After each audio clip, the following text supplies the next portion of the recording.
Hello everyone, this is POW Ponder on Weather. In this update, we're going to be talking about the strongest cold front of the season, plunging all the way into Texas, bringing widespread issues with snow and ice this week.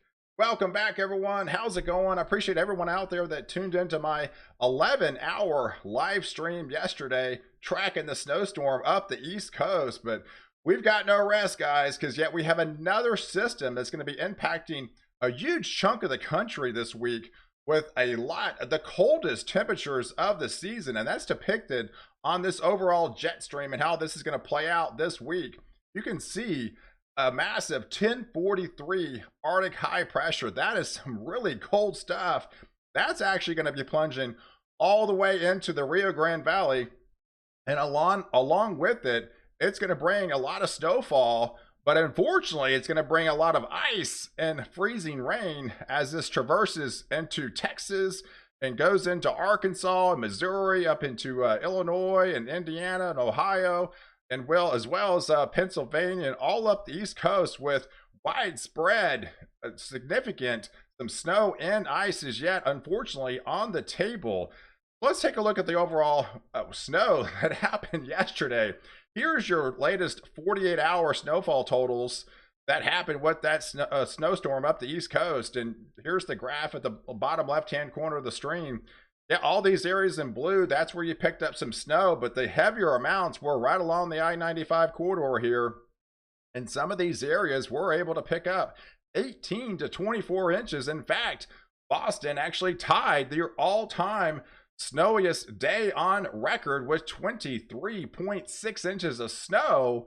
They actually had number 7 of all-time greatest snowfall. So yes, there were some isolated totals out there that reached 30 inches of snow. So yeah, so let's take a look at the setup today. So it's really nice for a good chunk of the country. We warm with the above average temperatures into Sunday, going into Monday. Here's the setup for Tuesday, February 1st. We've got yet a strong cold front, and this is going to bring the coldest temperatures of the season.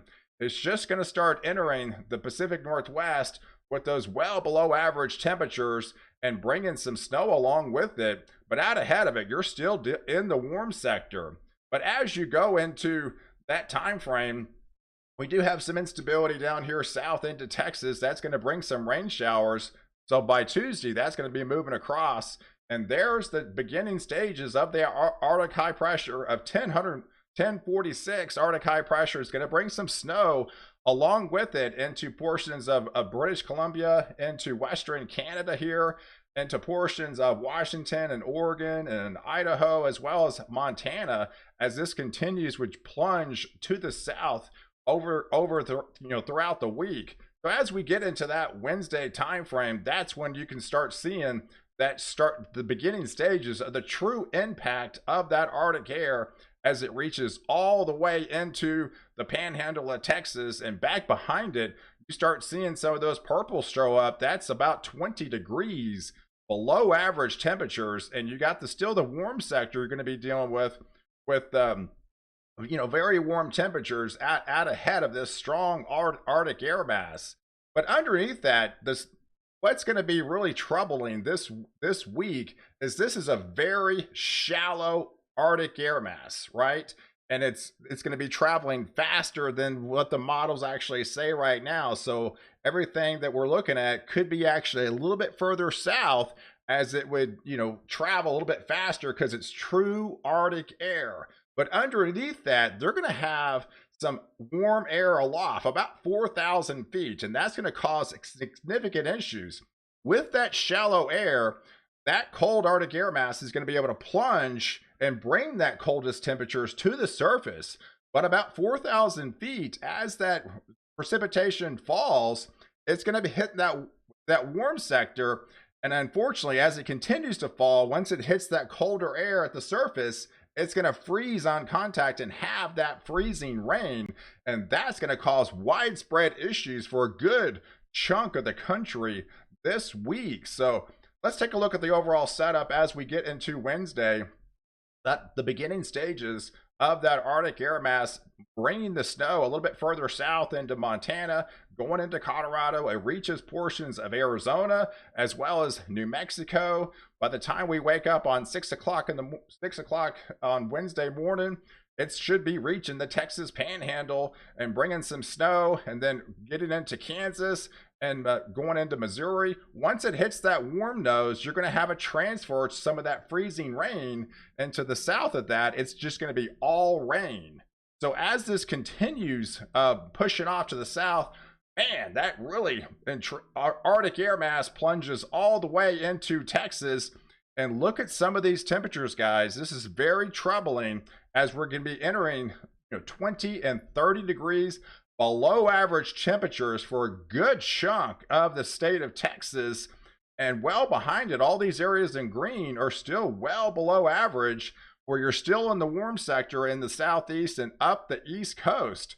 But as we get into underneath that, you can see by Thursday morning, so we're going to have falling temperatures throughout the day as that cold air plunges southward. And by the time you wake up on Thursday morning about 6 o'clock, we've got 20 and almost 40 degrees below zero temperatures in portions of the Dakotas and Minnesota. We've got widespread single digits for a good chunk of the central states, reach into those teens lows into Oklahoma.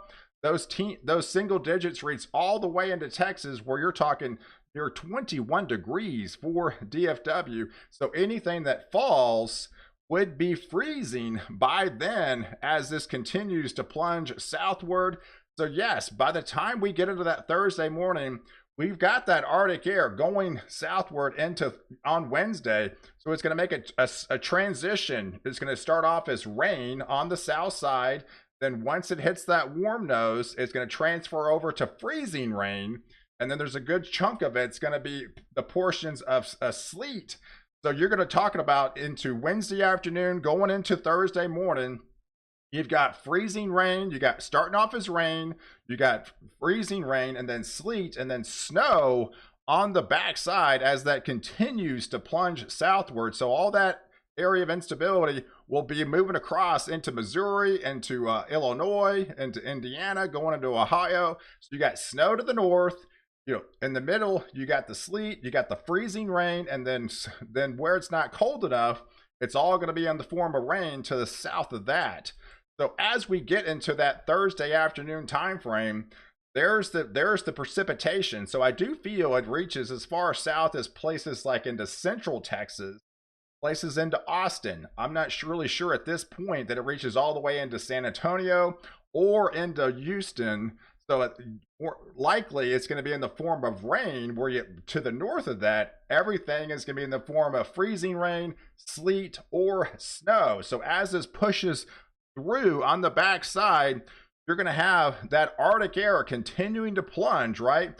But on the backside, it's going to be able to eat away from that precipitation, because the Arctic air is the driest air. And as this plunges through, you're probably going to be getting some snow, say in the Dallas-Fort Worth area, but most of it is going to be in the form of ice and sleet, unfortunately, with some snow. And then that snow will continue to traverse across into Missouri, into Indiana, and into across the Ohio Valley, reaching portions of the Mid-Atlantic, with widespread ice underneath that, with freezing rain. And then you got rain on the south side. Then as we get into that Friday morning, that Arctic air continues to plunge with all the way into the Rio Grande Valley, even down into Mexico. So this is a significant Arctic air mass, definitely by far the coldest temperatures of the season, bringing those 20 to 30 degree below average anomalies all the way into the Rio Grande Valley. And that's going to continue to plunge and move across. So you can see widespread cold across the United States by the time we get into that Friday, February 4th time frame. And as we zoom into Friday, everything that falls in Texas and Oklahoma and Kansas, I already showed you the temperatures. It's going to cause significant problems, because everything's going to be stick. And even though the precipitation is going to be over by Friday, everything is going to be solid. You're not going to be able to get above freezing all day Thursday, all day Friday for a good chunk of Texas where that precipitation falls. It's going to be sticking on everything with those high temperatures and widespread 20s for high temperatures, so we could have significant impacts in Texas as that Arctic air mass would continue to plunge southward. And then you got that snow to the north getting into portions of the mid-Atlantic and to the northeast, with that rain and sleet and freezing rain eventually getting into those areas as well. So that's going to cause huge issues for a good chunk of the country. And even by Friday, guys, I mean, look at these low temperatures. I mean, you got widespread everywhere you see that's green. That is your below zero temperatures into Kansas and even portions of Oklahoma, with single digits reaching all the way as far south as Texas. But you notice the cold air reaches Houston, it reaches all the way down to the Rio Grande Valley. But if the precipitation doesn't hit you, you're just going to get the cold and not get all the ice and stuff. But I do feel the precipitation does reach into portions of Austin, getting into portions of East Texas. So underneath that, once it falls, it's not going to be able to melt for days, unfortunately. So we're talking several days of below freezing temperatures for a good chunk of central Texas to the north. And as that Arctic air would continue to move across, you got widespread single digits all the way into Missouri and across the Ohio Valley as well. And then as we move into that Saturday time frame, you can see the cold air. It really doesn't go anywhere, guys. So unfortunately, you could be looking at, say, 3 days, consecutive days in portions of Oklahoma and the Dallas-Worth area of not getting above freezing. So anything that falls on Wednesday afternoon going into Thursday morning would freeze and not be able to melt. So that would cause significant issues over an extended period of time as that colder air continues to plunge, finally reaching portions of the mid-Atlantic and the Ohio Valley, and then even portions of the Southeast as well. So yeah, by the time we get to that Saturday time frame, you could be looking at that sleet and freezing rain into portions of the I-95 corridor again, where it's hitting that warm nose underneath your area. So you're going to be having to deal with that sleet as well. So even by Saturday morning, like I mentioned, with multiple days of that ice on the ground, it's just going to be able to add to that and help insulate the ground and keep that atmosphere cold. And so you could be looking at the coldest temperatures you've seen since last February, when they had that historic Arctic outbreak. Now, I do feel that this is not going to be like that type of setup, but you're still going to be able to get about 3 days of below freezing temperatures.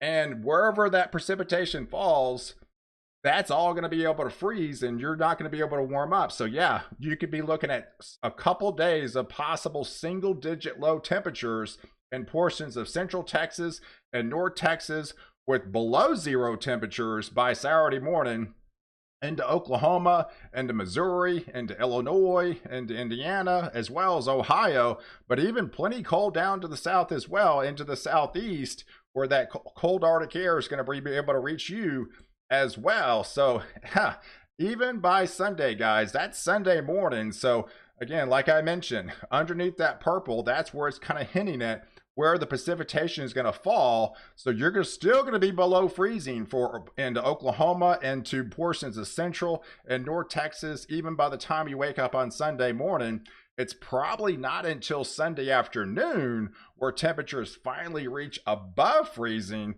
and you're going to start to be able to melt at least a little bit of this stuff.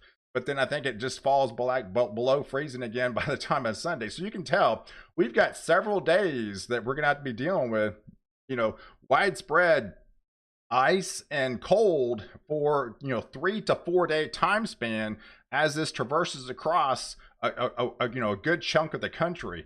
So if we zoom in and look at some of where the freezing rain could potentially fall, I do feel it reaches all the way in portions of the central Texas. I don't think it reaches San Antonio, portions of Houston area, but everything north of that, temperature is going to be plenty of cold. This is not going to melt. So this particular area right here, if this is able to fall in this zone right here, this could cause significant issues this week because all this stuff would not be able to melt for days, for several days to come. And then look at the sleet. So you got freezing rain, you got sleet, and this is your widespread sleet across the Ohio Valley into portions of the Mid-Atlantic as well as the Northeast. And then you got snow. So onto the north of that, you're going to get the snow on the backside of the system. So there's going to be your snow in Colorado into portions of New Mexico. It reaches the panhandle of Texas. There's probably going to be some snow in the Dallas-Fort Worth area, but I'm not expecting much. It's mostly going to be freezing rain and sleet. So your ice is your biggest concern in Texas, and then snow, some pretty significant amounts as well into portions of Kansas, going into Missouri, as well as Illinois, into Indiana, of course, portions of northern Ohio, up here. And like I mentioned, with this Arctic air, we'll have to depict on timing, but I do feel this line could be a little bit further south as new data comes in, but it kind of gives you an idea of what's to come. That with this true Arctic air mass that's on the table, that's going to bring widespread issues this week. So you definitely need to plan ahead and prepare and share this video with your friends and family that's going to be impacted in this zone this week from this Arctic air mass, so they can prepare and plan ahead. Hey, I appreciate you guys watching. Do like this video. Definitely leave your comments below. And don't forget to subscribe to my channel to catch the latest update where I protect you for and after the storm.